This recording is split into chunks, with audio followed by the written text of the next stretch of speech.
Last August po, katabi namin ni Lito, si Presidente. Sabi niya, ano ba pwede natin gawin para sa fintech community and banking? Ang sabi namin, tanggalin po natin yung financial scam. So, August yun. Sabi niya, kaya niyo ba tanggalin yan by Christmas? Naririnig niyo na naman ako, di ba lagi ko sinasabi, ngayong Pasko, mawawala yung financial scam.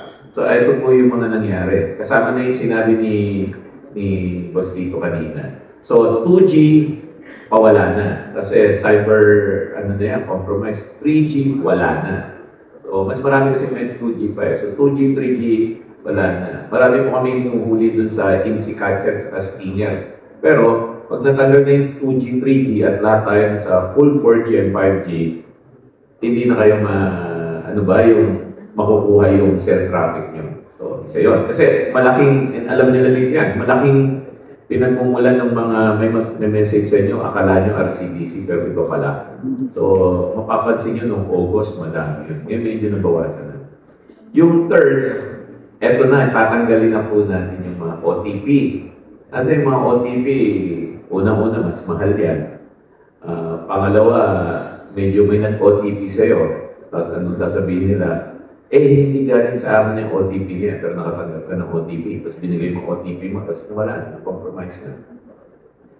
Yung sinabi ni Lito kanina, yung mga banking institutions ngayon will move to a more secure platform na wala ng OTP. Pero may security pa rin. Magda-download kayo ng app. Ang una ata nag-launch niyan si Smart. Tapos ang nabalitaan ko, susunod na dyan si Globe. Tapos lahat. And I'm glad that RCBC is again one of the first movers in that area. Yung huli na lang po, pag napansin nyo, yung mga links, pag may message sa inyo, wala na masyadong naglalagay ng link ngayon dahil doon nang gagaling yung phishing eh. Pero kung meron pa pong nagpapadala sa inyo na may link na ganyan, huwag nyo na lang po i-click.